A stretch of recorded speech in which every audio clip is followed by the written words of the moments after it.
Well, warm welcome to this talk. It's Monday the 3rd of January. Now, we've been wondering for a while, having noticed that the clinical features and the clinical course of Omicron is less severe than previous variants, whether that was due to the immunity or the fact that it was intrinsically less pathogenic. Well, it turns out to be both. And we're going to be giving evidence in this talk that it is less pathogenic, infecting mostly the upper airways, the bronchial passage in the trachea and the mouth and the back of the throat, the pharynx, rather than down in the lung tissue. But before we do that, there's a couple of really important things I want to just sort of reiterate, really. And the first one is the symptoms. Now, these are just updated from the COVID symptom tracker data. Omicron symptoms. How do we recognise it? Well, fever is less common, cough is less common, and anosmia, the loss of taste and smell, is now really quite uncommon. So we can't rely on these anymore at all. These are the most common features now. 65% of people with Omicron infection get a headache. 65% get fatigue. Now, the level of fatigue, the level of tiredness can vary quite a bit. It can be completely debilitating to fairly mild. So very variable fatigue, but fatigue nonetheless, 65% report that. 65% of people infected with Omicron report a runny nose. 57% report a sore throat, and 55% report sneezing. All features that we are rather familiar with from having colds, as long as we can remember. So pretty important list of clinical features there to remember. The presentation has changed completely since, say, this time last year.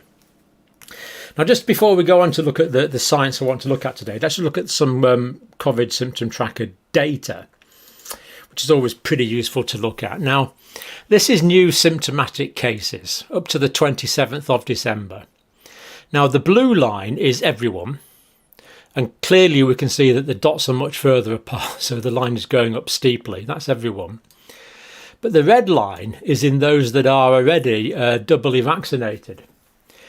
So we can see that there's a dramatic increase in cases in the doubly vaccinated. Now, we do see that the dots are a bit close together there, so the rate of increase or the rate of acceleration has decreased as the numbers carry on increasing, but less rapidly. The phase of exponential growth does seem to have passed, but we still see that doubly vaccinated people getting lots of infections, even compared to the people that are even to the people that aren't vaccinated. So doubly vaccinated, unvaccinated, both getting symptomatic disease alike.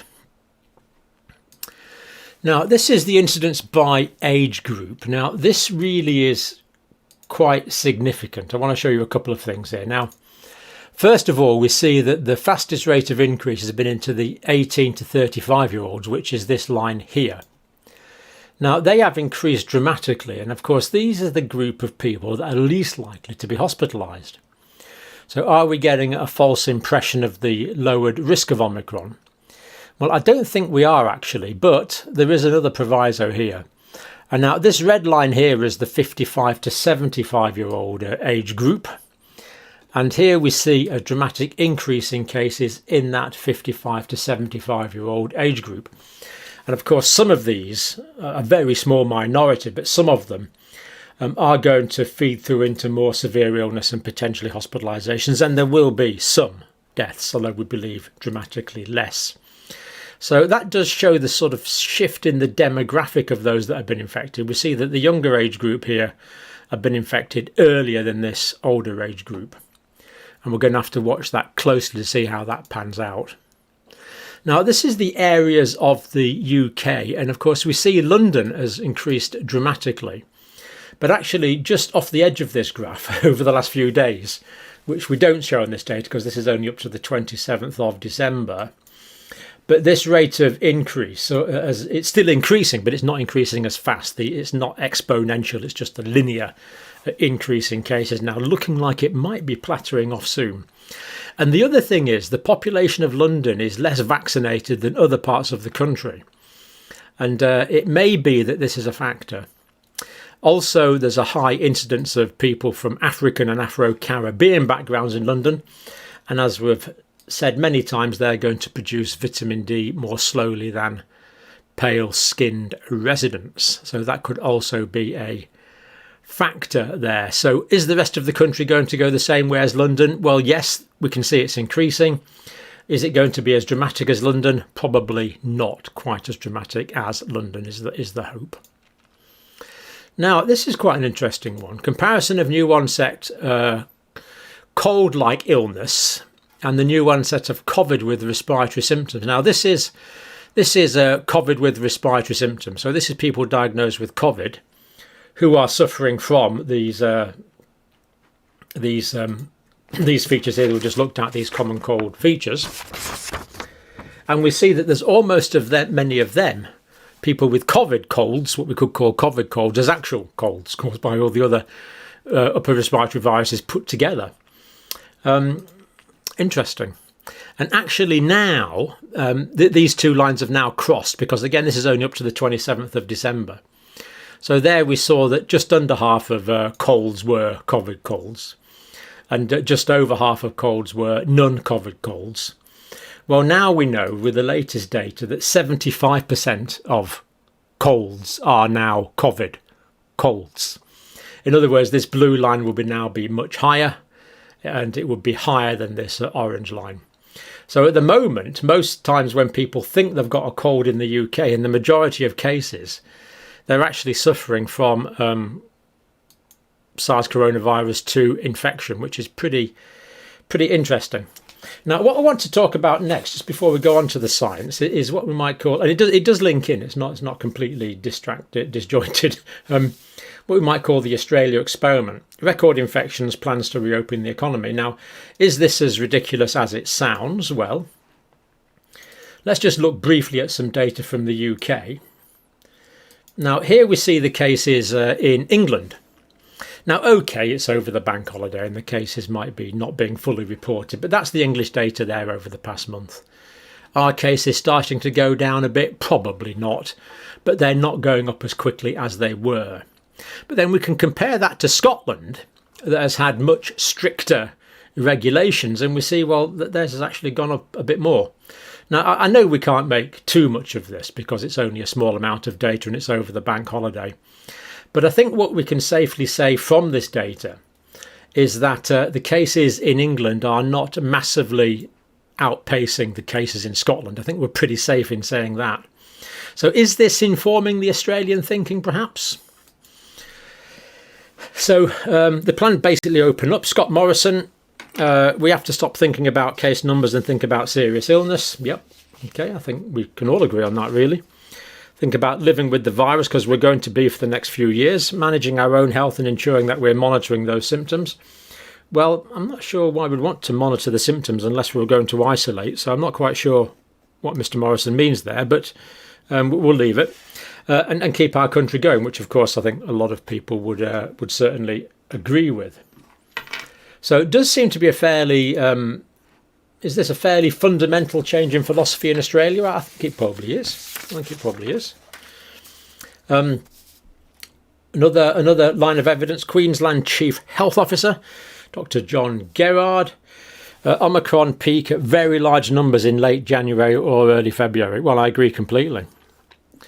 If you live in the UK, or you live in the United States, or you live in Australia, or you live in Canada, I think that the Omicron cases are going to go up dramatically for the next 3 or 4 weeks, peak at around about the end of January, beginning of February, probably nearer the end of January, I would think, and then start to decline. So I think Dr. Gerard is probably correct in that. I think that's a fair assessment, so certainly going to pass that one.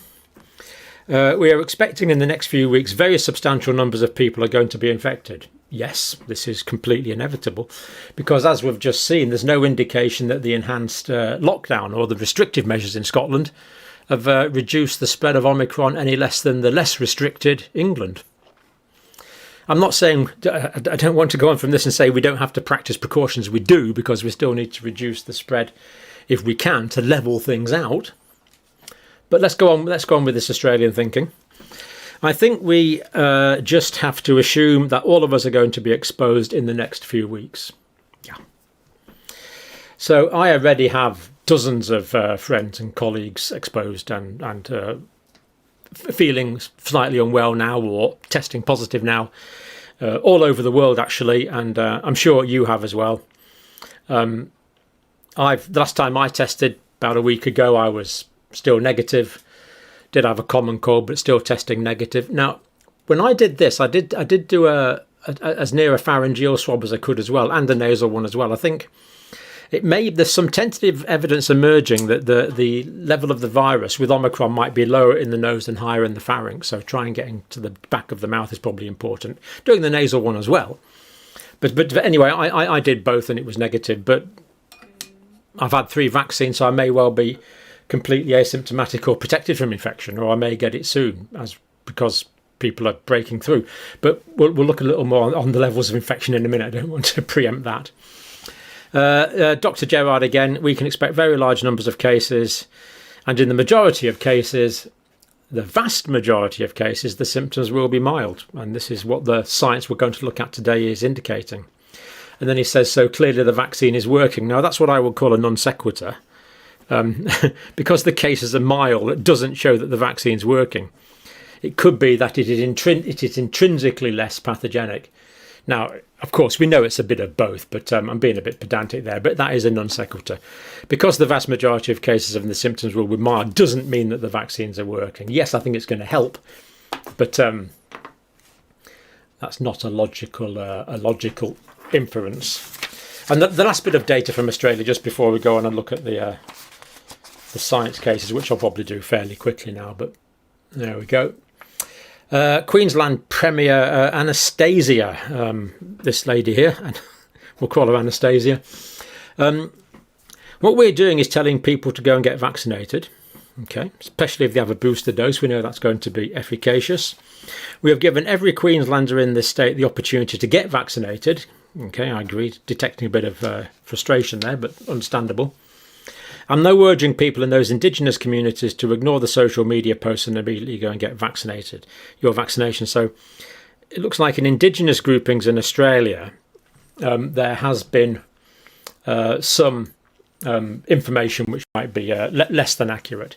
Now, I happen to know that quite a few Indigenous Australians, or what I know, because you've told me that quite a few Indigenous Australians are watching this. And we can say that if people have had the booster dose, they are less likely to get severe disease and symptomatic disease. So I am going to give evidence for that now as well. Now, just a quick run now through this evidence that I've been promising you since the start of the video. SARS coronavirus 2 Omicron variant replication in human respiratory tract ex vivo. So these were bits of tissue taken out of people who'd had operations.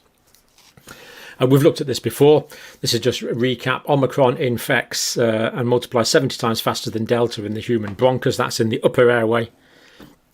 So remember, the trachea divides into the right and left main bronchus.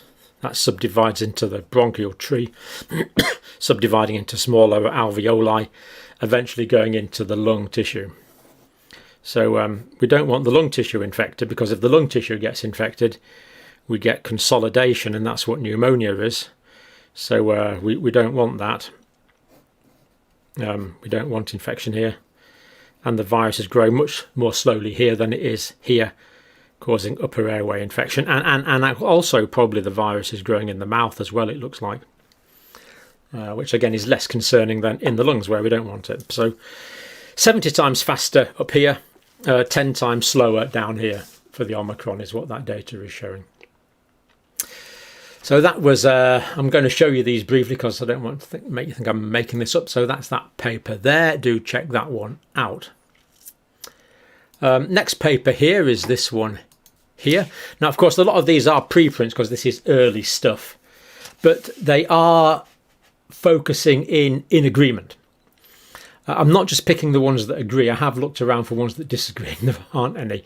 They are all essentially in agreement with the contentions that we're making here. So that's the next paper there. That's this one. SARS-CoV-2 Omicron B11529, which of course is the Omicron, leads to less severe disease. Now, this is a test virus used in animals, but it leads to less severe than Delta variant strains in a mouse model. Now, this is in mice, okay, you could argue that that's not relevant, but the mice and the hamster models have been pretty good so far, especially the hamster ones, actually. But anyway, let's look at what it says. Mice infected with Delta compared to mice infected with Omicron. The Omicron infected mice, rather, less severe clinical changes, less weight loss, so the Omicron is less severe. Lower viral load in Omicron, which is interesting. Less extensive inflammation in the lungs in Omicron, therefore less likely to get pneumonia. T-cell epitopes probably conserve. Now, a bit jargon there, but the epitopes are the part of the antigen that the immune system recognises as being foreign. So it looks like the T cells are still responding to these, protecting against more severe disease. Although these were in mice that were previously uninfected. But the evidence they've looked at there in retrospect does show that the T cells do seem to be working. So further good news for mice and humans. Clinical consequences of infection with the Omicron variant may be less severe, direct quote, which is what all the evidence is showing. But the higher transmissibility could still place a huge burden on healthcare services because it's all happening at once. Now, these were in previously unexposed mice, so this is indicating that this is intrinsically less pathogenic. So the reason we've got less severe disease in South Africa was partly because of the large amount of immunity, but also now it would appear because the virus is intrinsically, the Omicron is less pathogenic than the Delta, and indeed the Beta that went and the Alpha before it. Right, so the Omicron SARS-CoV variant of concern does not readily infect Syrian hamsters. Now that's this study there. Now this might sound like a bit of a strange one, but hamsters have reacted to SARS coronavirus 2 uncannily similar to humans. Very, very similar. And they've been used as models throughout this pandemic, and they've been very, very similar. So are hamsters and humans really quite related in terms of response to the virus? Now, we don't know this is going to be the case with Omicron. Of course, we don't know yet, but it's likely because it's been the case with all of the previous variants, uncannily similar. All of the SARS coronavirus 2 variants of concern replicate efficiently in Syrian hamsters. They've been uncannily like humans. In hamsters that had been infected with Omicron, a 3 log 10 lower viral load was detected in the lungs. So I guess that's 3 orders of magnitude. So that's 1,000 times less, isn't it? 1,000 times less virus detected in the lungs. If it's the case in Syrian hamsters, it could well be the same in humans. I like the sound of that, 1,000 times less virus in the lungs. No infectious virus was detectable in the lungs. Wow, none. Well, essentially, not at detectable levels. Histopathological examination, so that's looking at the tissues in the lung, from Omicron-infected hamsters showed no signs of pneumonia. It was just affecting the upper airways. So again, pretty good news. This is the next paper here, also about hamsters, but again, we know they're a good model for humans. All the links are there, of course. SARS coronavirus 2 Omicron virus causes attenuated infection, milder infection, and disease in mice and hamsters. So they actually isolated the virus, not quite clever, isolating the virus in cell lines. These were given to immunocompetent mice and hamsters. Now, these mice and hamsters have been jiggled around with, genetically speaking. They're what you call transgenic organisms. So the gene that codes for the ACE2 receptors, how the virus gets into the cells in humans, human gene, has been put into a mouse and a hamster. So the mice and the hamsters produce ACE2 receptors which are identical to human ones, making them an interesting model for experimentation. Now, I'm not going to argue about the ethics of that. I'm uncomfortable with it. I'm uncomfortable with the animal experimentation. I'm just reporting what has been done. This has been done. Even though I'm uncomfortable with it, but it's been done. So these animals are now expressing human tissues, essentially, and they get attenuated lung disease. They're not as ill, and they have lower viral loads. That's on human ACE2 receptors, albeit present inside the respiratory passages of mice. This paper here is this one, I think. Is that one? Yep, that's that one. Okay, now this one, SARS coronavirus 2, these are receptors. This receptor here actually modifies the virus prior to adsorption onto the ACE2 receptor. But anyway, these two membrane proteins are both expressed in bronchial transient secretory cells. Now, these cells are transient because they later become ciliated respiratory endothelial cells, the ones that have the cilia. So it's the cells which are later going to develop the cilia, these wafty hairs, that become infected. And the thing about these wafty hairs is they're present in the nose, the trachea, the bronchial passages, down into the smaller bronchioles, down into the smaller bronchioles. But then in the smallest bronchioles, and then onto what we call the respiratory bronchioles and the terminal bronchioles and the alveoli, they're not ciliated. So this could be a rationale for why the smallest bronchioles, the small bronchioles, then the respiratory bronchioles, then the terminal bronchioles and the alveoli in the lungs are not infected by Omicron because they are not ciliated. So that could well be the case. This is the only paper that's showing it so far, but pretty interesting. And then I think the last paper we'll deal with, because I know you're straining your concentration. I'm straining my concentration span. I must be straining yours.